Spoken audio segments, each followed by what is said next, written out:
I'm Logan Crawford, and right now on the Spotlight Network, we're exploring the enchanting world of the most beautiful city.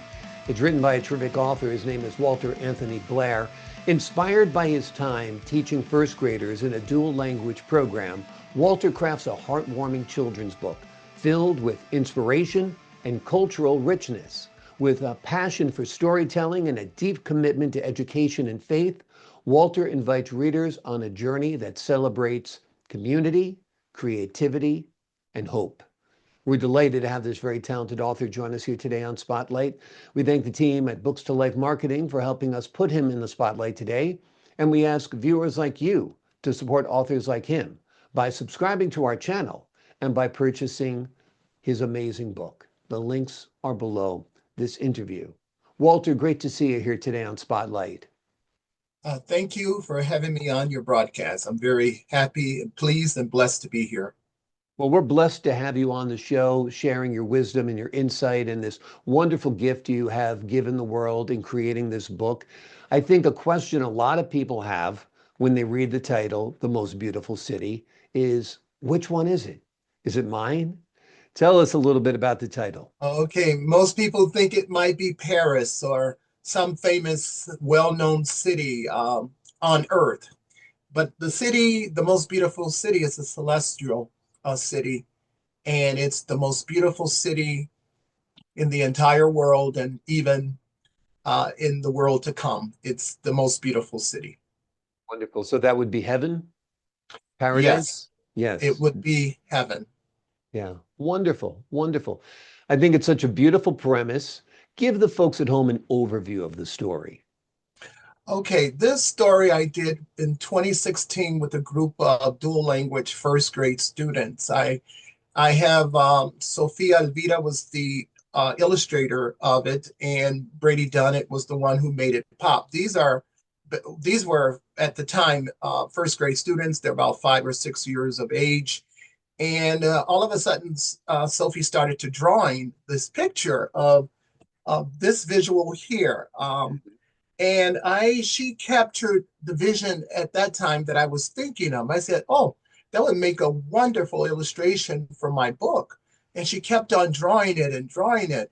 But I want to say first, I was inspired by God and also inspired by these wonderful group of first grade students at Hunt Club Elementary.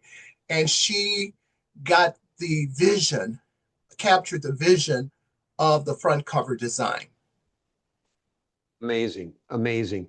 And the story tells what? Tell us a little bit about the story Uh, itself. the story is a very passionate one. It's about a girl. It's about my own life as a school teacher. And so many years ago, I would say about 30 years ago, I had this student, a bilingual student. And every time when I got her, she was crying and no teacher wanted to deal with her, but I wanted to deal with her. And I dealt with her through journal writing. That was a strategy that I used to tap into the social emotional needs of students. So Sophie was crying, and I wanted to know why. And I was doing a Mother's Day project.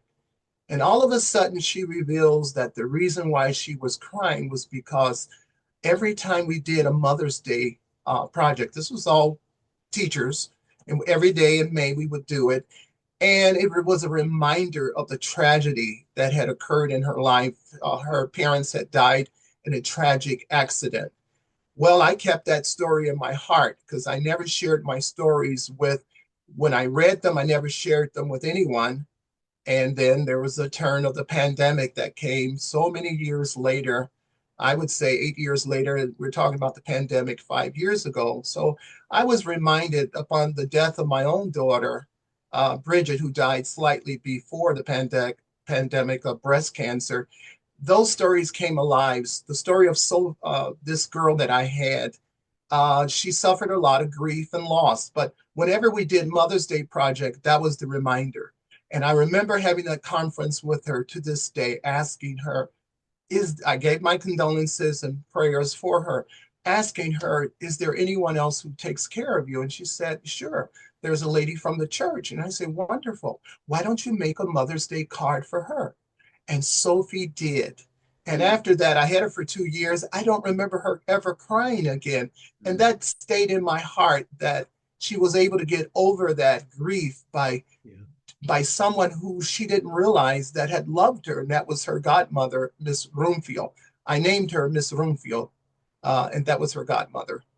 Wonderful. That is such a beautiful story. You're a very kind person, and that child is so fortunate that she crossed paths with you and you were able to, help her through such a difficult time.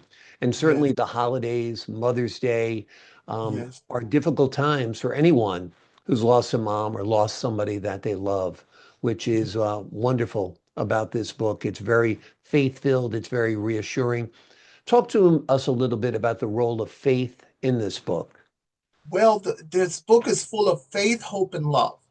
It's Mhm. a story about a girl who didn't realize that this was really my mother, not her biological mother, because her biological mother had passed away, but a story about a lady who gave her love and who made a commitment, who made a promise to her parents before the parents' tragedy, that if anything would ever happen to you, Alicia, I'm calling her Alicia, then the parents wanted her, that lady, Miss Roomfield, to be the one to take care of her and give her love.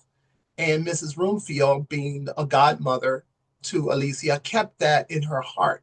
So when that tragedy occurred, Miss Roomfield was the one who actually adopted Alicia as the godmother and also as the adopted parent. And but Alicia didn't realize that, when Mother's Day came around, that she should be the one I would honor for Mother's Day. And but I reminded her, I said, she's taking care of you and she's giving you plenty of love, Alicia. Why don't you make a Mother's Day card for her?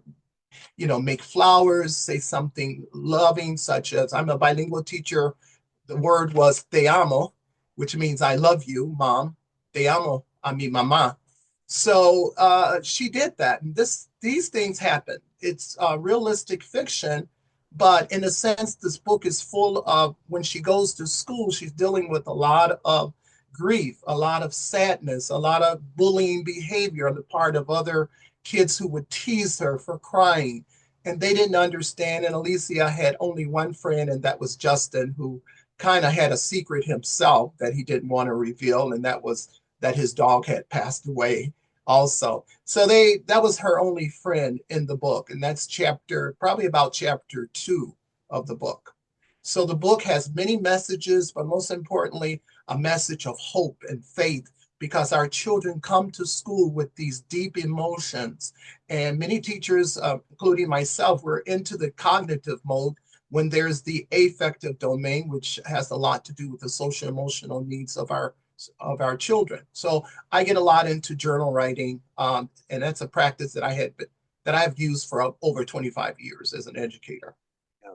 Wonderful, wonderful. This is such a charming story. It's heartwarming, it's bittersweet at times. Have you envisioned it as a film?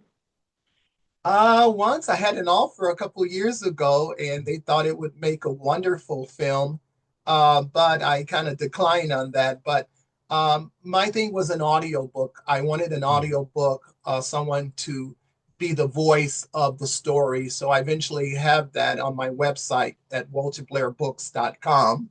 So I want you to keep that in mind. And I have other books. So that story resonated in my heart, and it inspired me. I had written other books. My first book was Between Two Worlds, the very first book with Chicago Public Schools back in 2005. I've written Trust No Man, 2011. And of course, my most recent book, which is a sequel to The Most Beautiful City, is Alicia's amazing trip to Puerto Rico. I wanted her to continue on with her life, but to be honest, when I first had the book published, I wanted to get in contact with this Alicia. I named her Alicia. I cannot reveal her true name, but to no avail. I'm still searching for her, that student that I remember teaching for 2 years long ago. So I've always pondered in my heart that she had a mother, that mother would have continued to give her love, and many people realizing that those who take care of you, give them appreciation, give them honor, give them respect. I think that's what was resonating in my heart with this character, the mother character, Miss Rumfio. Wonderful, wonderful. It's beautiful that you've continued the story and that the girl's happiness blossoms even greater as she Yes. travels abroad.